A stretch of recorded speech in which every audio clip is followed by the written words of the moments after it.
Bismillah, Assalamualaikum warahmatullahi wabarakatuh. Alhamdulillah, wassalatu wassalamu ala rasulillah wa ala alihi wa man wala. Asyhadu an la ilaha illallah wa asyhadu anna muhammadan abduhu wa rasuluh. Amma ba'd. Segala puji bagi Allah subhanahu wa ta'ala atas rahmat dan karunia-Nya. Kita masih diberi kesempatan oleh Allah subhanahu wa ta'ala untuk kembali melaksanakan kegiatan belajar mengajar kita. Pada pertemuan yang lalu kita sudah melaksanakan UH1 ulangan harian 1. Alhamdulillah nilainya bermacam-macam. Ada yang 100, ada yang 90, ada yang 80, banyak.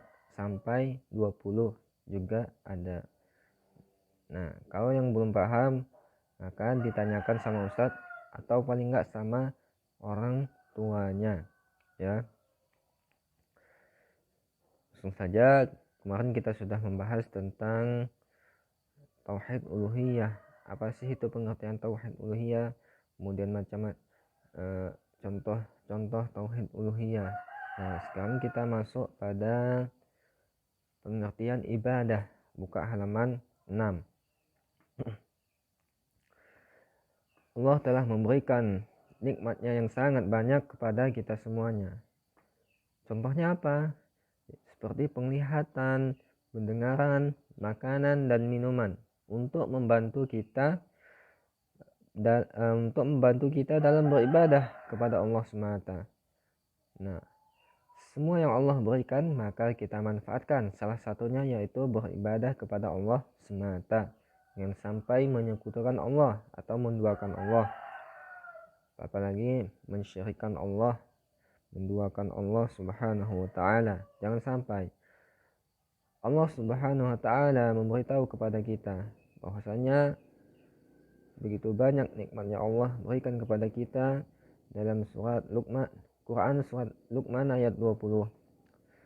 Alam taro anna Allah sakhkhara lakum ma fis samawati wa ma fil ard wa asbagha 'alaikum ni'amahu zahiratan wa batinah wa minan nasi man yujadilu fillah bighairi ilm wala hudaw wala kitabim munir. Kata Allah subhanahu wa ta'ala, tidakkah kamu perhatikan sesungguhnya Allah telah menundukkan untuk kepentinganmu, untuk kebutuhanmu, apa yang ada di langit dan apa yang ada di bumi, dan menyempurnakan untukmu nikmatnya baik lahir dan batin.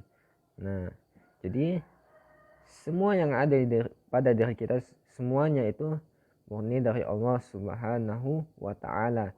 Terutama nikmat penglihatan yang kita gunakan sehari-hari untuk melihat, tangan, kaki untuk berjalan. Nah, maka kita manfaatkan semua itu yang Allah berikan kepada kita untuk beribadah kepada Allah semata.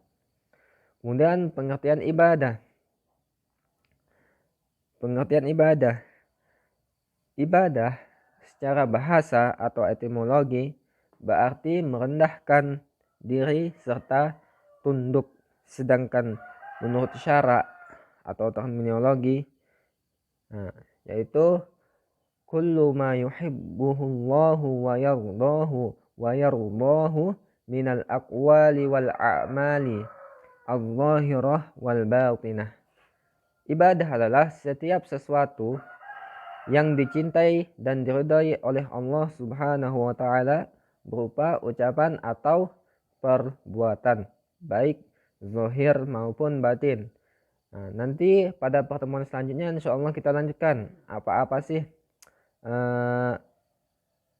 setiap sesuatu yang apa-apa itu yang zahir, batin, ibadahnya, contoh-contohnya, maka kita akan pelajari pada pertemuan yang akan datang insyaallah.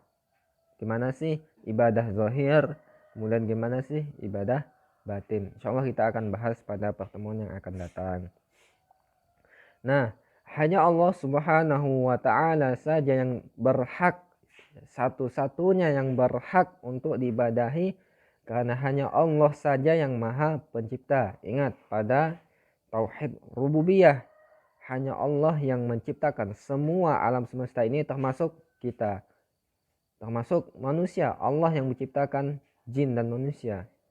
Dan ibadah merupakan tujuan utama kita atau tujuan utama manusia dan jin diciptakan oleh Allah. Sebagaimana yang dikhabarkan oleh Allah Subhanahu wa taala dalam Quran surah Az-Zariyat ayat 56. Wa ma khalaqtul jinna wal insa illa liya'budun. Kata Allah Subhanahu wa taala, tidaklah aku menciptakan jin dan manusia melainkan hanya untuk beribadah kepadaku, kata Allah Subhanahu wa taala. Nah, jadi kita seorang hamba sudah sepantasnya untuk beribadah kepada Allah Subhanahu wa taala.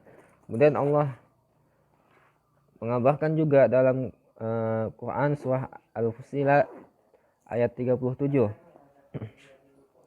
Wa min ayatihil lailu wan nahar wasyamsu wal qamar la tasjudu lisyamsi wala lil qamari wasjudu lillahi alladzi khalaqahunna in kuntum iyyahu ta'budun.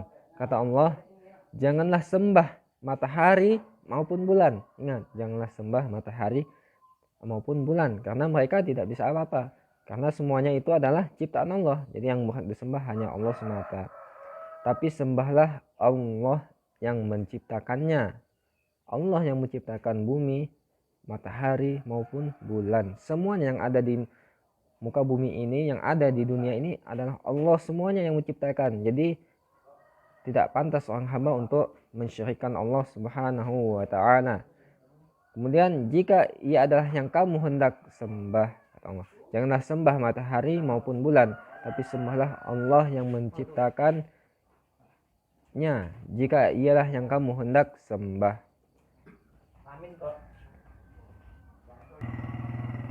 Kemudian kita tambah sedikit tentang keutamaan beribadah. Ibadah di dalam syariat Islam merupakan tujuan akhir yang dicintai dan diridhoi oleh Allah Subhanahu wa taala. Karenanya lah Allah menciptakan manusia, mengutus para rasul dan menurunkan kitab sucinya. Orang yang melaksanakannya dipuji dan yang enggan melaksanakannya dicela oleh Allah Subhanahu wa taala. Sebagaimana Allah Subhanahu wa taala berfirman, Quran surah Al-Mu'min ayat 60. Wa qala rabbukum ud'uni astajib lakum innal ladzina yastakbiruna an ibadati sayadkhuluna jahannam dakhirin. Kata Allah Subhanahu wa taala, dan Rabbmu berfirman, berdoalah kepadaku, kata Allah, niscaya akan aku perkenankan bagimu. Sesungguhnya orang-orang yang sombong tidak mau beribadah kepadaku, kata Allah, akan masuk neraka jahanam dalam keadaan hina dina. Adik-adik, a'azanallahu wa iyyakum. Jadi jangan sepelekan masalah hal ibadah. Karena ancamannya di sini, sesungguhnya orang-orang yang sombong sudah dicap sombong, yang tidak mau beribadah kepada Allah, tidak mau beribadah kepada aku, kata Allah, akan masuk neraka jahanam. Na'udzubillahi min zalik. Kemudian dalam keadaan hina dina, kata Allah Subhanahu wa taala. Ibadah di dalam Islam tidak disyariatkan untuk mempersempit atau mempersulit manusia.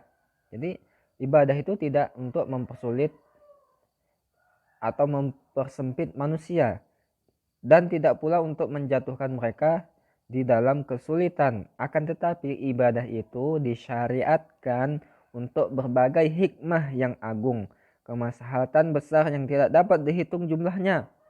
Pelaksanaan ibadah dalam Islam semua adalah mudah, ya. Di antara keutamaan ibadah, bahwasanya ibadah mensucikan jiwa, contohnya sholat, ya, dan membersihkannya, dan juga mengangkat ke derajat tertinggi menuju kesempurnaan manusiawi. Salah satu itu keutamaannya.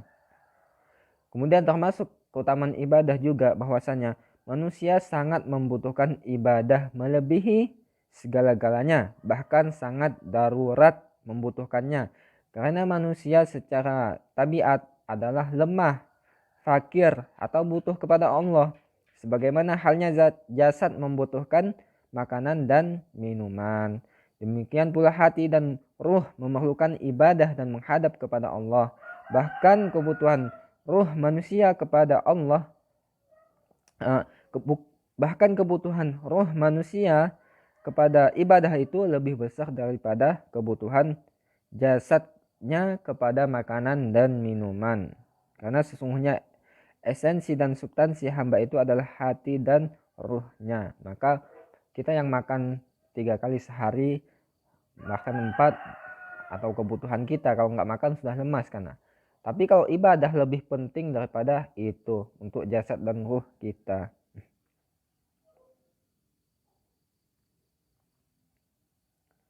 Mungkin itu saja yang Ustadz sampaikan. Kurang lebihnya mohon maaf. Bila kurang paham maka ditanyakan kepada Ustadz. Barakallahu fiik. Semoga mudah dipahami. Ustadz ucapkan jazakumullahu khairan. Wassalamualaikum warahmatullahi wabarakatuh.